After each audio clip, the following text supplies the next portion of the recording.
Bonsoir à toutes et à tous. Voici la manchette de l'actualité de la semaine dans la MRC de Portneuf et une partie de la Jacques-Cartier. 3 bénévoles honorés pour leur engagement. Ensuite, 25 ans de solidarité, l'histoire du couvent de Saint-Casimir. Puis, Saint-Casimir au rythme du festival de films pour l'environnement. Enfin, une nouvelle œuvre d'art au parc Promutuel Assurance. Cela étant dit, passons au développement des titres.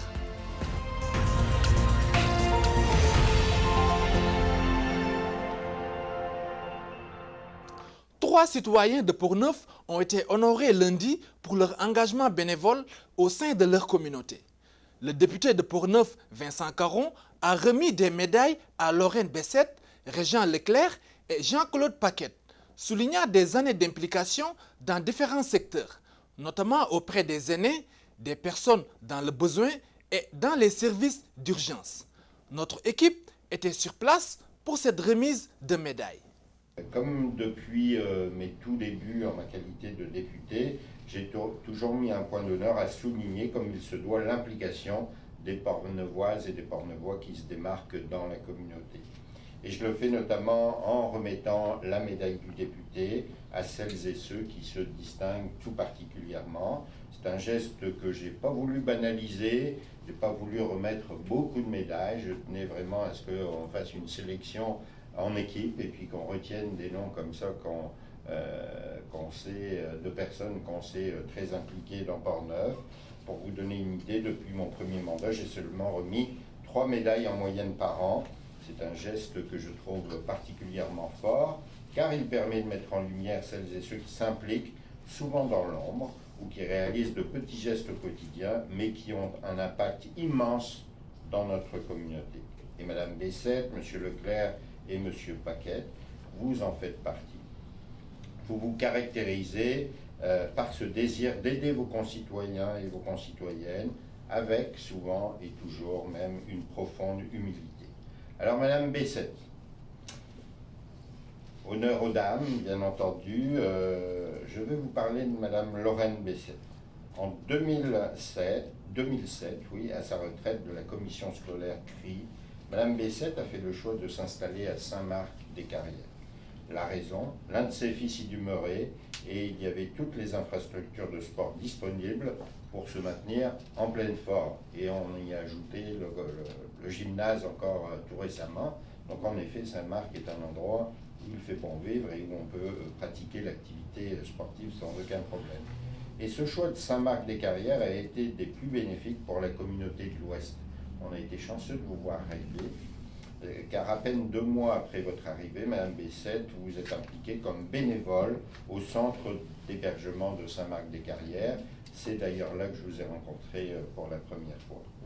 Et ça fait maintenant près de 20 ans que vous vous impliquez, donc 13 années comme responsable des bénévoles.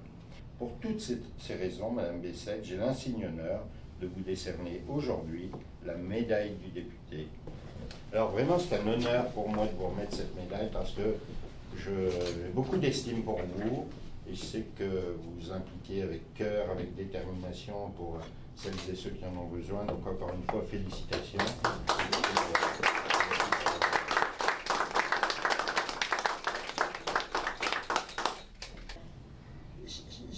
Je suis heureuse de la recevoir, mais je sais qu'il y a tellement de gens qui en font du bénévolat et qui n'en ont pas de médaille, là. Alors, je ne sais pas si... Je ne voudrais pas la cacher pour ne pas leur faire de peine, mais je vais leur en parler. On s'en va vers Saint-Basile maintenant. Monsieur Régent Leclerc. Électricien de profession, Monsieur Leclerc a également cofondé, ça je l'ai appris, la brasserie La Jazette à Pont-Rouge. Dans le temps, comme le rappelait justement mon collègue Benoît Delisle, il y avait juste 2 places à cet endroit-là, le buffet central ou la brasserie La Jazette. Et vous avez eu cette brasserie pendant une 20aine d'années, ce qui vous a notamment amené à être président de l'association des hôteliers dans le comté. Je ne sais pas s'il y avait beaucoup de... Est-ce qu'il y avait plus d'hôtels qu'actuellement dans le congrès? Hôteliers et restaurateurs. Ah, ok. Et des restaurateurs. Aujourd'hui, ce serait moins d'ouvrage sur le côté des hôtels. Ouais. À Saint-Basile, vous êtes bien connu, mais surtout connu pour avoir fondé le Conseil des Chevaliers de Colomb 7161 il y a près de 50 ans. Et pour vous, cela a été l'implication de votre vie, et l'impact pour notre communauté en est incommensurable. Quand je disais tout à l'heure que ce sont des petits gestes du quotidien qui font en bout de ligne une grosse différence, ce ne sont pas les grandes actions qui changent notre monde, mais la somme des millions de petits gestes accomplis avec constance. Et vous en êtes le parfait exemple. Rien que cette année, dans le cadre des Chevaliers de Colomb, dont vous êtes aujourd'hui membre honoraire, vous avez vendu plus de 500 billets. Et croyez-moi, moi qui suis aussi Chevalier de Colomb, je sais que c'est bien difficile de vendre des billets. Donc d'en vendre 500, c'est toujours aussi remarquable, d'autant que la cause est tellement noble. Pour cela, j'ai l'insigne honneur de vous remettre la médaille du député. Merci beaucoup. Merci. C'est vraiment un plaisir, les gens. Félicitations. Bravo. Merci. Monsieur le député, merci beaucoup. Eh bien, on revient à Saint-Raymond. Maintenant, c'est au tour de M. Paquet, quelqu'un que j'apprécie aussi énormément. On le voit partout. Et puis, on a l'impression qu'il est infatigable, lui aussi, toujours déterminé. M. Paquet, en 2020, vous sortiez pour la dernière fois de la caserne incendie de Saint-Raymond en tant que directeur du service incendie et de la sécurité publique. Cela venait clore une carrière extraordinaire de 54 ans à veiller sur la sécurité de nos concitoyens et de nos concitoyennes. Cette passion du service pour la communauté, elle a débuté lorsque vous êtes devenu ambulancier en 1966, lorsque M. Roland Quentin, propriétaire du service ambulancier, vous a approché. Et vous l'avez fait pendant 40 ans, que ce soit ici à Saint-Raymond, à Lévis, et même à la Tuque. Petite anecdote que vous m'avez racontée, vous étiez le seul de Saint-Raymond à avoir eu la chance de, parce que c'est toujours une chance de contribuer à donner la vie à quelqu'un, mais ça doit être tellement impressionnant. M. Paquet a eu la chance d'assister à un accouchement direct dans l'ambulance. Et donc ça doit rester marqué pour toujours, et j'imagine que l'enfant que vous avez vu naître vous fait un beau clin d'œil quand il vous voit maintenant. Je ne sais pas si c'était quelqu'un de Saint-Raymond ou d'ailleurs, mais en tout cas, c'est toute une expérience que de voir un enfant naître. En parallèle de cette carrière d'ambulancier, vous êtes engagé comme pompier volontaire dans la brigade de Saint-Raymond. Alors aujourd'hui, vraiment, M. Paquet, je suis honoré de vous remercier et de vous dire à quel point nous sommes fiers de vous ici à Saint-Raymond et dans Port-Neuf. Et pour toutes ces raisons, j'ai le plaisir et l'honneur de vous remettre la médaille du député. Merci beaucoup.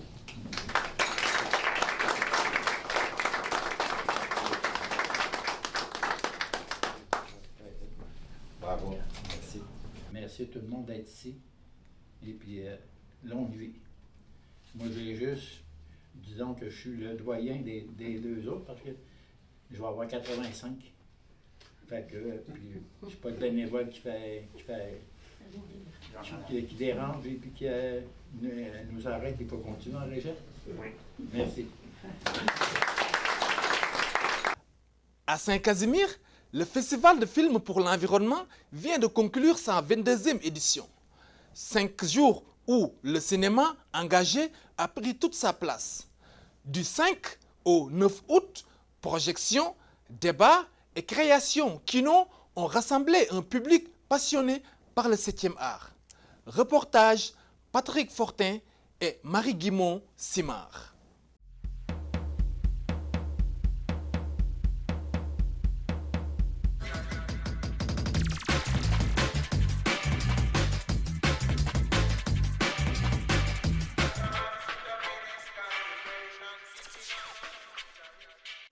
Salut tout le monde! Ici la marionnette de Marina Orsini. On est à Saint-Casimir pour le Festival du film sur l'environnement. Et puis, on va avoir beaucoup de plaisir ici avec des kinoïdes qui font des films pendant 4 jours. Et puis, il y a aussi plusieurs films qui sont présentés sur le sirop d'érable et puis plein de choses intéressantes sur l'environnement. Qui se déroulera du 5 au 9 août 2026 à Saint-Casimir de Port-Neuf. Alors, voici en bref l'horaire des films auxquels les spectateurs ont pu avoir accès pendant le festival. Fait que mercredi, le 5 août, il y avait l'ouverture du FFPE. Ensuite, la projection à 20h, puis avec un gros débat sur l'IA, et à quel point ça fait des films plates, l'IA.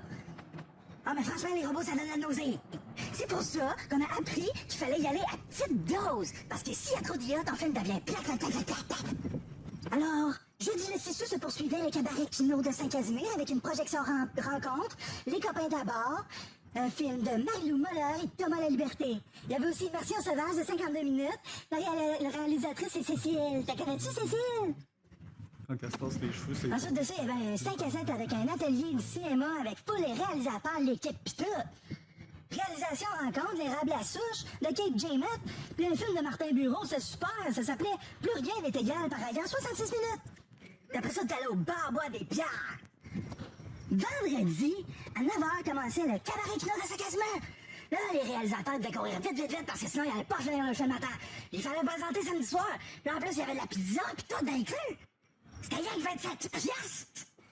Mais ça, c'était rien que le samedi. Là. Pour le vendredi, là, ça commençait à 14h pour ceux qui avaient bu de la bière la veille. Il y avait des projections rencontres. Il y avait des films. Iceland, c'est super beau, là, l'Islande. Quand elle vient par en avant. Ben, c'était vraiment cool. En tout cas, il y avait des kiosques prêts à manger, du pain de boisson sans alcool artisanat, d'organismes à but non lucratif, des bières en fût. Puis ensuite de ça, à 20h, il y avait un film, projection rencontre, quand on tout des liens avec les films, les noces à Schmitt, des bières au bar. Mais là, il fallait dire à tout le monde de se présenter samedi pour le karaoké ici à l'hôtel de ville à la fin du karaoké. Puis là, mauditement, le samedi, j'ai manqué les films parce que j'ai trop bu de bière.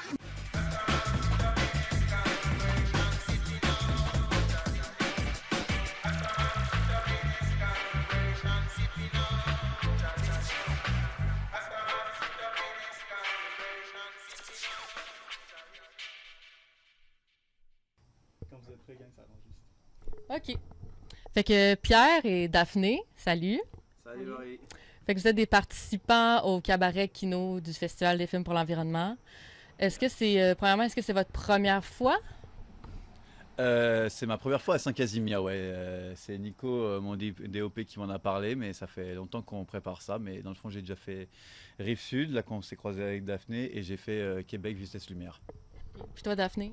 Moi aussi, c'est ma première fois à Saint-Casimir, mais j'ai fait plusieurs cabarets à Kino Rive-Sud. Avant, il y avait un cabaret fantastique à Saint-Jean-sur-Richelieu. C'était vraiment le fun, ça c'était mon premier. Puis ouais, c'est pas mal ça. OK. Puis là, c'est la première journée du cabaret. Comment s'est passée votre journée? Intense. Fait qu'on a tourné tout le court-métrage, le projet qu'on avait. Qu'on a commencé sur l'église pour avoir un beau shot du centre-ville de Saint-Casimir, un beau café au bord de l'eau. Et on a fini dans un parc naturel au bord des rapides, fait qu'on a fini tard, on a fini comme à 6h, fait que une journée bien intense dans la nature.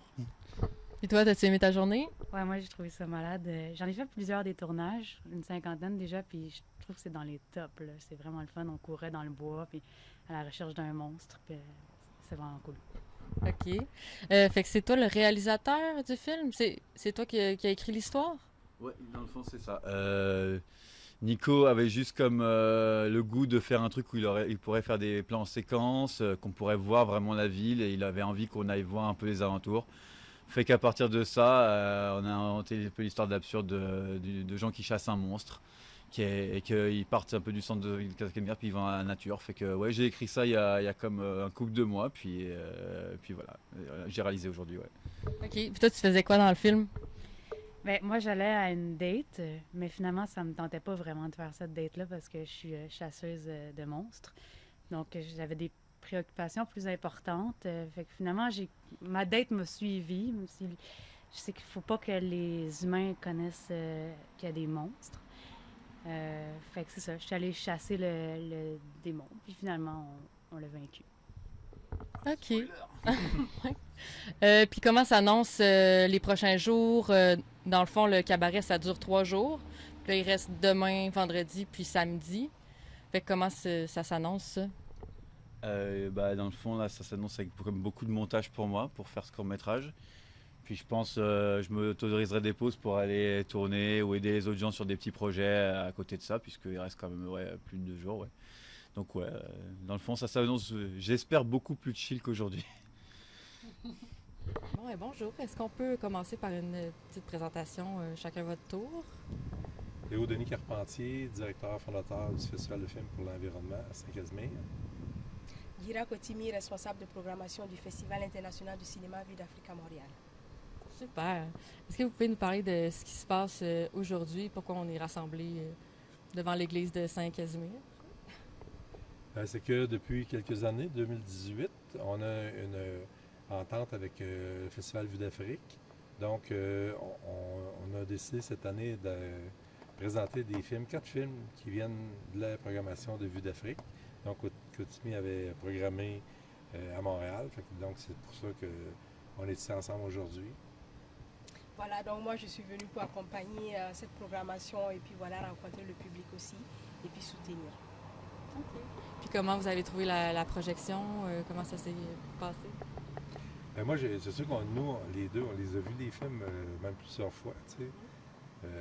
Donc, dans la salle, c'est notre salle qu'on organise chaque année, qu'on aménage pour le festival, parce que c'est pas une salle de cinéma. Ça l'a été dans les années 40-50, c'était une salle de cinéma. Mais maintenant, on doit l'aménager avec projecteur écran et tout. Okay. Est-ce que vous voulez nous parler de ce qu'on a vu, ce qui a été présenté? En fait, ce qu'on a vu, c'est des films qui sont réalisés par des Africains sur les réalités qu'on vit, mais sur l'environnement spécifiquement.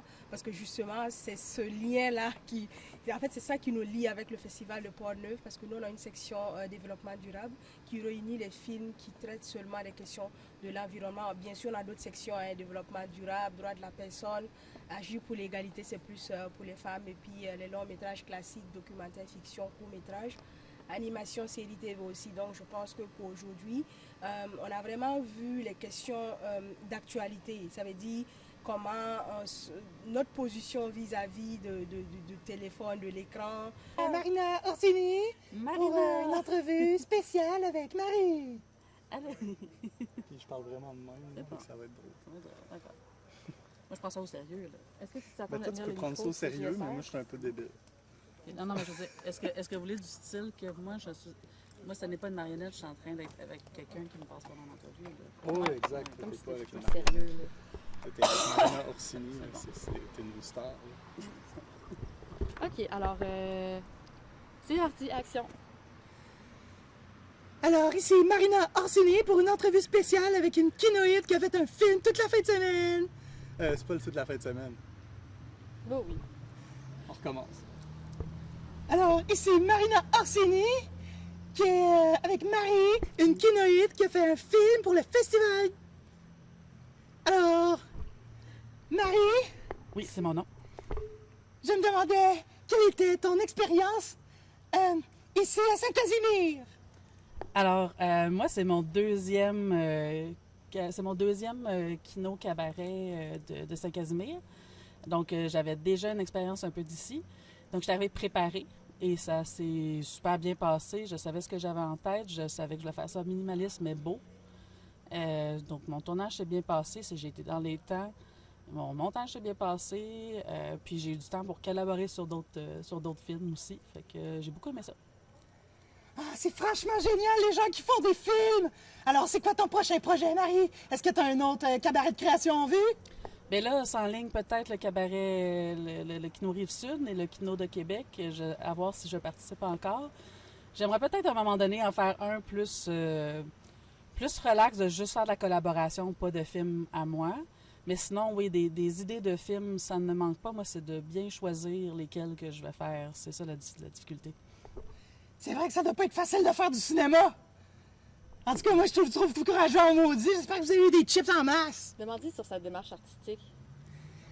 J'aimerais que tu me parles de ta démarche artistique en cinéma. C'est quoi? Comment tu procèdes pour faire un film? Oh boy. Moi, j'ai un parcours un peu atypique. J'ai un background en beaux-arts en plus d'expérience en cinéma. Donc, j'essaie de mélanger un peu art et cinéma. Donc, j'ai souvent une façon de penser un peu différente de d'autres cinéastes. Mais j'aime aussi faire des affaires un peu connes. Donc, ça varie un peu ce que je vais faire. Ça dépend de l'idée. Donc, je peux faire des films vraiment un peu pétés, artistiques. Je peux faire des choses un peu plus concrètes. Je peux faire vraiment des comédies ou genre juste, à un moment donné, un sketch, une idée. Donc, le processus créatif va varier d'un film à l'autre, je dirais. Oh, wow, c'est vraiment intéressant, ça! Moi aussi, je varie d'un sketch à l'autre.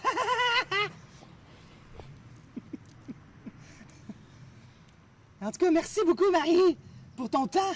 J'espère que t'as bien mangé. Oui, Moi oui, aussi, j'ai vraiment bien mangé, là. J'ai mangé 3 pointes de tarte. Ça paraît un peu. C'est pour ça que je suis excitée de même. Mais en tout cas, ça m'a fait plaisir, Marina. Je me sens chanceuse de me faire interviewer par toi.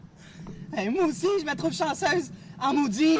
Donc, merci. Hey, à la prochaine. C'était Marina Abramovic pour CJSR. Et Marie. Yes. Elle se trompe même dans son nom. C'est quelqu'un.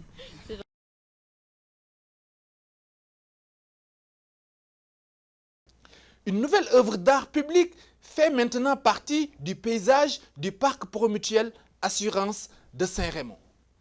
Intitulée Haute Futée, la sculpture s'inspire notamment de la forêt et de l'environnement qui l'entoure. Elle a été réalisée dans le cadre de la politique du 1% qui prévoit l'intégration d'œuvres d'art au projet public. Pour ce parc, le budget consacré à cette politique s'élève à environ 115 000 $. Reportage. Selon les politiques d'intégration des arts à l'architecture, nous sommes heureux aujourd'hui d'ouvrir et de dévoiler l'œuvre d'art qui prend maintenant place au centre du parc. Pour une mise en contexte, cette politique d'intégration des arts à l'architecture a pour objectif favoriser la culture, soutenir les artistes locaux et embellir les lieux. La finalité de cette politique est d'intégrer de façon permanente des créations artistiques et le budget dédié à la mise en œuvre est de 1% du coût total de la construction du parc. Le gouvernement du Québec coordonne l'application de cette politique et pour la gestion de ce dossier, un comité est composé du représentant de la ville de Saint-Raymond, Jean Alain, directeur de service des loisirs et de la culture, de Chantal Plamondon, directrice générale, et de Nicolas Popin, directeur général adjoint, l'architecte du parc Pierre Lépine, ainsi que de 3 experts en art.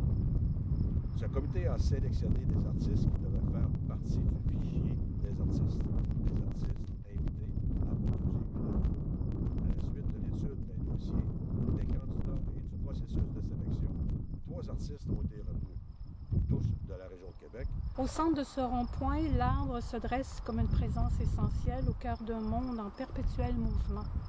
Par sa simplicité et sa force, il devient naturellement un repère, un point de rassemblement et l'élément phare de ce lieu.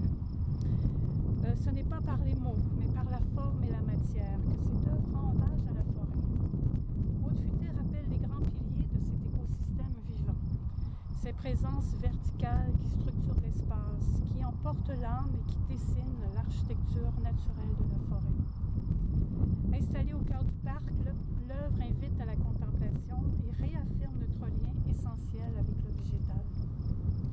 Cette œuvre est conçue pour être admirée de loin tout en offrant une expérience immersive lorsqu'on s'en approche.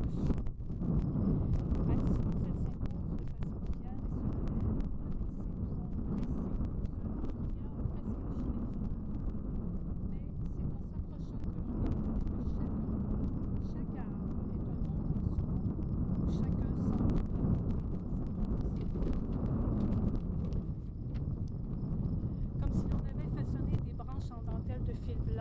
Ces silhouettes allient la finesse à la majesté, la fragilité à la puissance.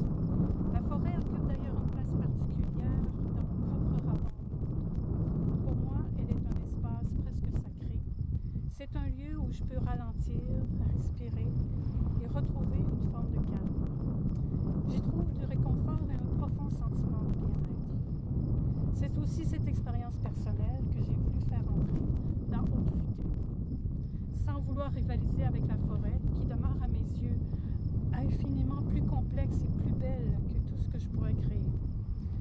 Pour moi, cette œuvre est plus qu'une sculpture, c'est un espace que l'on peut pénétrer comme un sanctuaire naturel. Lorsqu'on entre en son cœur et que l'on se retrouve entouré de ses frondaisons, elle prend une dimension presque sacrée et devient pour un instant un véritable temple végétal. Quand je vois une œuvre comme celle-ci, c'est sûr que je suis très reconnaissant des personnes au gouvernement, des élus à cette époque-là qui ont pensé à intégrer forcément une œuvre architecturale lorsque on fait des investissements de cette nature pour venir accentuer la vision qu'on doit avoir sur l'art, parce que bien souvent on l'oublie trop, ou en tout cas on ne le met pas suffisamment en évidence. Donc moi je suis très heureux de voir qu'on puisse consacrer 1% du montant qui est subventionné à des réalisations comme celle-ci. En effet, vous le disiez, le bois fait partie de l'ADN des gens de Saint-Raymond, c'est ce qui a permis à Saint-Raymond même de se bâtir. Donc d'y faire référence aujourd'hui, c'est plus que mérité, mais aussi parfaitement logique, puisque, comme je vous le disais, Saint-Raymond et la forêt, c'est un seul morceau finalement. Moi, de loin, quand je suis arrivé, j'ai aperçu cette cathédrale végétale, j'allais dire, mais plus je m'en approchais, plus j'ai eu l'impression d'y découvrir. Donc chacun y va de son interprétation, hein, c'est aussi ça la culture. La vasque des Jeux Olympiques où on ravive la flamme, et je me suis dit que au cœur de cet endroit où beaucoup de gouttes de sueur vont tomber, je suis convaincu que ce symbole qui m'apparaît à l'esprit, eh bien, prendra toute son évidence. Alors encore une fois, vraiment félicitations à vous. Je suis très heureux que ce soit quelqu'un de la capitale nationale qui ait été sélectionné. Au comité, j'imagine que ça a dû être bien difficile. Merci pour votre vigilance. Merci d'avoir fait confiance à Madame Harvey pour réaliser cette belle œuvre. Et puis, eh bien maintenant, elle ne demande qu'à vivre, elle ne demande qu'à être interprétée. Alors, j'ai bien hâte d'y venir souvent, mais j'ai surtout bien hâte que la population de Saint-Raymond, comme moi, comme nous ici réunis aujourd'hui, la trouve tellement jolie. Alors, félicitations et encore une fois, bravo à la ville de Saint-Raymond pour ce magnifique parc. Merci encore beaucoup d'être là. Cette inauguration, vous savez qu'on l'a un peu précipitée. Il faut dire merci à nos travaux publics qui ont travaillé d'arrache-pied à l'aménagement, parce que tout ça se déroulait assez vite. L'aménagement n'est pas encore finalisé, Mme Harvey, ce qu'on va avoir des bains, on va avoir l'aménagement va être encore plus beau que ça, mais on voulait quand même aujourd'hui que ça soit installé, parce que la semaine prochaine, c'est la population qui est invitée à venir découvrir le parc, et on tenait à ce que votre sculpture soit là. Place à une annonce. À Saint-Raymond, la résidence pavillon Chantejoie invite les gens du coin à une porte ouverte le samedi 29 août de 13h à 16h. Les citoyens pourront visiter les lieux, rencontrer l'équipe et découvrir le quotidien des résidents. Une activité simple, chaleureuse pour mieux connaître ce milieu de vie au cœur de la communauté. Le couvent de Saint-Casimir a une histoire qui s'étend sur plus de 135 ans. Menacé de démolition il y a 25 ans, le bâtiment a été sauvé grâce à la mobilisation de citoyens et de bénévoles. Un livre commémoratif revient aujourd'hui sur cette histoire collective et sur les personnes qui ont contribué à préserver ce patrimoine. Intitulé 25 ans de solidarité, une histoire de cœur, l'ouvrage rassemble des témoignages et des souvenirs de cette aventure humaine. Je me suis entretenu avec Danielle Dusablon, présidente de la Fondation du patrimoine de Saint-Casimir, et Jean-Paul Tessier, poète et co-auteur du livre. Regardons. Alors, je vais commencer avec Madame Dusablon. Pourquoi, selon vous, est-il important, après 25 ans d'engagement, de raconter l'histoire de la Fondation dans un livre comme celui-ci? en fait, c'est que l'idée, il y a un conseil d'administration, et puis l'idée est partie de mon mari, Étienne Dusablon, et puis pour qu'on laisse quelque chose, une trace. Alors, 25 ans où de solidarité, le livre a été pensé en fonction de l'avenir. Donc, est-ce que c'est possible, envisageable, que des gens prennent des projets et maintiennent le rythme pendant 25 ans pour garder quelque chose à la collectivité? Nous, on pense que oui, donc, et ça a été fait en collaboration. C'est réellement une histoire partagée avec plein de gens, avec beaucoup de monde. Et notre histoire, c'est une histoire qui se veut avec, je dirais, avec passion. Ça s'est écrit avec passion. Les gens n'ont jamais baissé les bras depuis 25 ans, ce qui est quelque chose. Hein? Ce qui est quelque chose. Ah oui, c'est vraiment intéressant. Et je vais me tourner vers M. Tessier. Oui. Quel a été votre rôle dans la réalisation de ce livre commémoratif? Moi, c'est parce que je fais de la poésie et puis je fais partie du groupe des soirées entre chiens et loups. J'ai été un des premiers à faire partie des soirées entre chiens et loups. Puis j'ai trois livres à mon actif. Le premier, c'est La vie et le rêve. Le deuxième, c'est Ombre et lumière. Puis le troisième, c'est Poésie rebelle. Je suis en train d'écrire pour un quatrième. Puis mon évolution dans la poésie se fait de plus en plus avec chaque volume que j'écris. D'accord. Si vous devriez convaincre quelqu'un qui ne connaît pas le couvent de Saint-Casimir à lire ce livre, voilà, que lui diriez-vous? C'est difficile à répondre, mais disons que c'est un monument historique pour la municipalité de Saint-Casimir. Il y a quelque chose à voir. Il y a du tourisme à voir à Saint-Casimir. Puis ça fait partie, vu que c'est une auberge aujourd'hui qui accueille les gens, bien, avec ça, ils peuvent visiter la région. D'accord. Parfait. Ouais. D'accord. Madame Dusablon, si vous... Voilà, je vais poser la même question. Ouais. Si vous deviez convaincre quelqu'un qui ne connaît pas le couvent de Saint-Casimir à lire cet ouvrage, ce livre, que lui diriez-vous? Bien, en fait, c'est parce que lire le livre, ça permet de découvrir un peu les gens qui y habitent. C'est quoi leur... qu'est-ce qui est important pour eux? Hein? Qu'est-ce que...